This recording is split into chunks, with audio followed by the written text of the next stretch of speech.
کئی دفعہ سارا سینہ چھلنی ہوتا ہے، پر اس سینے چھلنی کرنے والوں کو بھی سینے سے لگانا پڑتا ہے، اس لیے کہ دل دریا سمندروں ڈونگے کون دلاں دیاں جانے، 14 طبق دلے دے اندر تے تمبو وانگوں تانے۔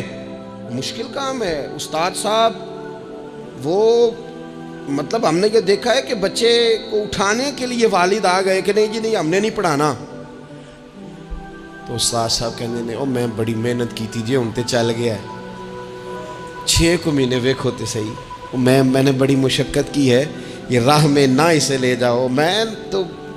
میں نے تو کئی ناشتے نہیں کیے کہ کلاس میں پہنچنا تھا، کئی دفعہ میں نے کھانا چھوڑ دیا کہ مجھے دیر ہو گئی تھی، نہ لے کے نہ جاؤ، میری مشقت ہے۔ یہ میں آپ کو وہ والی مثالیں دے رہا ہوں جو صرف میرے اور آپ کے عقل کے قریب ہیں۔ جب تیری 20 غلطیوں سمیت تیرا والد، تیری ماں، تیرے مرشد، تیرے استاد، تیرے بزرگ، تیرا بڑا بھائی تجھے قبول کر لیتے ہیں نا، تو بس سمجھ لے یہ جتنا بھی پیار کرتے ہیں یہ سارا ایک قطرہ ہے، اور محبوب جو محبت کرتے ہیں اس میں سارے دریا سما جایا کرتے ہیں۔ رسول پاک جو پیار کرتے ہیں نا، نبی کریم جو محبت کرتے ہیں، حضور، اور حضور کو سب سے زیادہ غم کیا رہتا تھا؟ روزی روٹی کا نہیں، اس کا بھی بندوبست کیا، تعلیم و تعلم کا بھی بندوبست کیا۔ حضور کا سب سے بڑا احساس یہ تھا کہ میری امت دوزخ سے بچ جائے، یہ جنت میں جائے، گمراہ عقائد سے باہر آئے، راہ حق انہیں نصیب ہو۔ اس کے لیے نبی پاک جد و جہد کرتے۔ حضور کو روڑے مارنے والے، پتھر مارنے والے، کانٹے بچھانے والے، گردن پہ اوجڑیاں رکھنے والے رات کو سکون سے سو جاتے،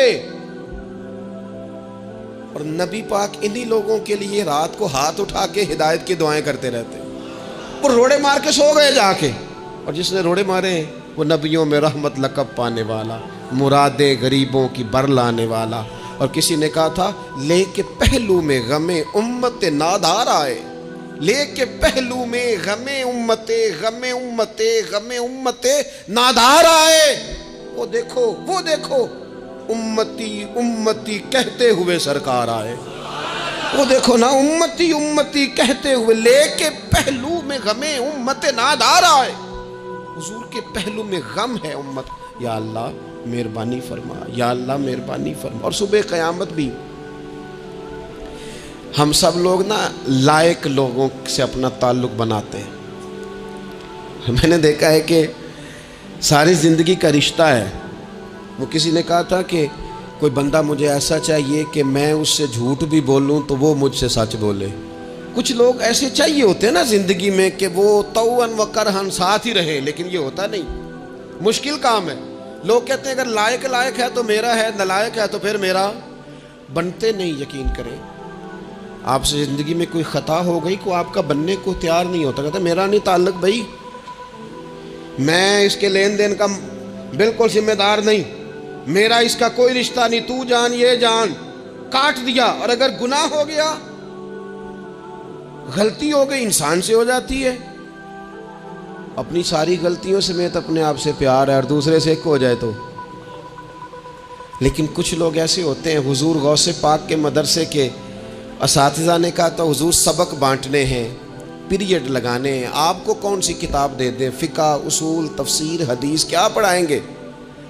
تو آپ فرمانے لگے نہیں، تو مجھے سبق نہ کوئی دو، تم اس طرح کی تقسیم کرو کہ لائق بچے سارے تم رکھ لو، نالائق سارے مجھے دے دو۔ حضور علیہ السلام نے فرمایا قیامت کے دن جو بڑے بڑے گناہگار ہوں گے نا، بڑے بڑے، وہ میری چادر کے نیچے چھپے ہوئے ہوں گے۔ چور حاکم سے چھپا کرتے ہیں یا اس کے سوا، تیرے دامن میں چھپے چور انوکھا تیرا۔ اور حضور ہمارے وکیل نہیں، حضور ہمارے شفیع ہیں، حضور ہماری وکالت نہیں کریں گے، حضور ہماری شفاعت کریں گے۔ وکیل وہ ہوتا ہے جو کٹہرے میں کھڑا ہو کے جج صاحب سے کہتا ہے اس نے کوئی جرم نہیں کیا، بلا وجہ الزام لگایا گیا ہے، اس نے کوئی خطا نہیں کی، یہ ذاتی اناد پال رہے ہیں، یہ بندہ ہی بڑا اچھا ہے، یہ تو تھا ہی نہیں موقع پہ، اس نے تو کیا ہی کچھ نہیں، وکالت کرتا ہے اسے معاف کر دو، یہ وکیل ہوتا ہے۔ اور شفیع وہ ہوتا ہے جو کہتا ہے اس نے سارا کچھ ہی کیا ہے پر میں جو آ گیا ہوں، سارے جرم اس نے کیے ہیں، پر میں آ گیا ہوں نا، میرا آنا دیکھا جائے، میرا آنا دیکھا جائے اور اسے معاف کر۔ تو نبی کریم علیہ السلام نے خاص، اور پھر کچھ ایسی چیزیں جو بالکل سادی تھیں، اس کا بھی نبی پاک صلی اللہ تعالیٰ علیہ وسلم نے لوگوں پر بوجھ نہیں ڈالا۔ حضرت سیدنا ابن مسعود رضی اللہ تعالیٰ عنہ فرماتے ہیں، مسلم شریف میں موجود ہے، کہتے ہیں حضور ہمیں کبھی کبھی واز سنایا کرتے تھے، ہر روز تقریر نہیں سناتے تھے۔ یا رسول اللہ صلی اللہ علیہ وسلم ہمارا دل کرتا ہے، فرمایا میں نہیں چاہتا کہ تم تکلیف میں آ جاؤ۔ حضور فرماتے ہیں میں لمبی نماز پڑھانا چاہتا ہوں، پیچھے سے کوئی بچہ رو پڑتا ہے، میں اللہ کی نماز مختصر کر دیتا ہوں۔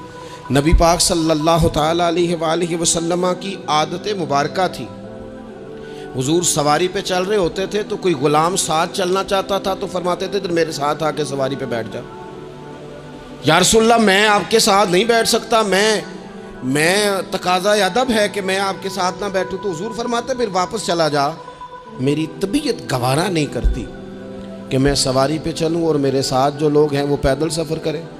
احساسات، جذبات، محبوب کریم کو اللہ تبارک و تعالیٰ نے جو دل عطا کیا، آپ دیکھیں چھوٹے چھوٹے بچوں، وہ ہمارے ہاں نا جی بزرگ ناراض نہ مجھ سے ہو جائیں، ہمارے ہاں بزرگ بعضوں کا شکوہ کرتے ہیں، کہتے ہو کاکا ادھر آئے نا، تو میرے نہ سلام نہیں لئی، بھئی آپ لے لیتے سلام، یہ کچھ جھگڑے والی بات ہے، آپ سلام کر دیں۔ رسول پاک کی عادت مبارکہ تھی کہ چھوٹے چھوٹے بچے گلیوں میں ہوتے تو حضور آگے بڑھ کے خود انہیں سلام کہتے، ان کے سروں پہ دست شفقت پھیرتے، ان کی چھوٹی چھوٹی باتیں سنتے، ان کے سوالات کے جواب ارشاد فرماتے۔ اللہ کے پیارے رسول صلی اللہ تعالیٰ علیہ وسلم کا تو یہ معاملہ تھا کہ عبادت کے معاملے میں بھی جب ایک شخص نے کہا کہ یا رسول اللہ میں ساری رات نماز پڑھا کروں گا، سارا دن روزہ رکھوں گا، تو حضور نے فرمایا نہ، آنکھیں تکلیف میں آ جائیں گی، وجود تھک جائے گا۔ ایک سرکار کی زوجہ محترمہ ام المومنین نے رسی باندھ لی تھی مسجد نبوی میں کہ میں جب تھک جاؤں گی تو ٹیک لگا لوں گی، پر میں نے پڑھنی ساری رات ہے نماز۔ اللہ کے محبوب نے فرمایا جتنی دیر طبیعت اجازت دے اتنی دیر پڑھو، باقی آرام کرو، اور فرمایا تمہاری آنکھ کا بھی تمہارے اوپر حق ہے، تمہارے وجود کا بھی تمہارے اوپر حق ہے۔ یہ ساری چیزیں نبی پاک صلی اللہ تعالیٰ علیہ وسلم کی امت کے ساتھ رحمت پر دلالت کرتی ہیں۔ اسی طور پر آپ دیکھیں کہ نبی کریم علیہ السلام نے 2-3 دن تراویح پڑھی، پھر صحابہ جمع ہو گئے، زیادہ لوگ آ گئے تو سرکار اندر سے باہر ہی نہیں آئے، حجرے میں رہے۔ فجر کے وقت آئے تو فرمایا مجھے پتا تھا تم سارے انتظار میں ہو اور تم نے دیر تک میرا انتظار کیا، میں جان بوجھ کے نہیں آیا۔ کیوں نہیں آئے یا رسول اللہ صلی اللہ تعالیٰ علیہ وسلم؟ تو حضور فرمانے لگے اس لیے نہیں آیا کہ اگر میں آ جاتا اور کچھ دن مستقل یہ نماز پڑھتا تو میرے دل میں خیال آیا کہیں رب کریم اسے فرض نہ کر دے، تمہیں مشقت ہوگی، تمہیں تکلیف ہوگی، لہٰذا میں حضور دل چاہ رہا ہے نفل عبادت کو، اس لیے نہیں کر رہے کہ امت پر کہیں ضروری ہو جائے۔ حضرت سیدنا عباس فرماتے ہیں کہ ایک انصاری صحابی رات کو مسجد نبوی شریف میں داخل ہوئے، ان دنوں جن دنوں وہ بدر کے قیدیوں کو لایا گیا تھا، تو ان قیدیوں کو رسیاں صحابہ نے زور سے باندھ دی تھی، تو کہتے ہیں کہ میں نے دیکھا نبی کریم علیہ السلام بڑی بے چینی کے عالم میں کبھی ادھر جاتے کبھی ادھر آتے۔ میں نے عرض کی یا رسول اللہ صلی اللہ تعالیٰ علیہ وسلم خیریت ہے؟ تو حضور نے فرمایا ان قیدیوں میں میرے چچا جناب عباس بھی ہیں، وہ ہائے ہائے کرتے ہیں تو مجھے نیند نہیں آتی۔ چلو زیادہ نہیں تو تھوڑا احساس کبھی چچا کا بھی پیدا کرنا چاہیے۔ ویسے چچا چاند نہیں ہوتا، چندہ ہمیشہ ماموں نہیں ہونا ہے، چچا جتنا مرضی بھی خوبصورت ہو بیچارہ چاند ہو سکتا نہیں، چندہ ماموں نہیں ہونا ہے، پکی بات۔ تو کبھی چچا کا بھی احساس کرنا چاہیے۔ نبی کریم علیہ السلام نے فرمایا چچا ہائے ہائے کرتے ہیں تو مجھے نیند نہیں آتی۔ وہ انصاری صحابی فرماتے ہیں کہ میں دوڑا گیا اور میں نے جا کے معلومات کی کہ حضرت عباس رضی اللہ تعالیٰ عنہ کو کہاں باندھا گیا ہے۔ فرماتے میں جا کے حضرت عباس کی رسیاں ڈھیلی کر کے آیا تو وہ سکون میں آ گئے۔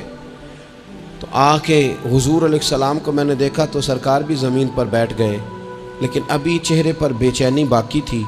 میں نے عرض کی حضور میں رسیاں ڈھیلی کر رہا ہوں جناب عباس کی، آپ آرام سے سو جائیں۔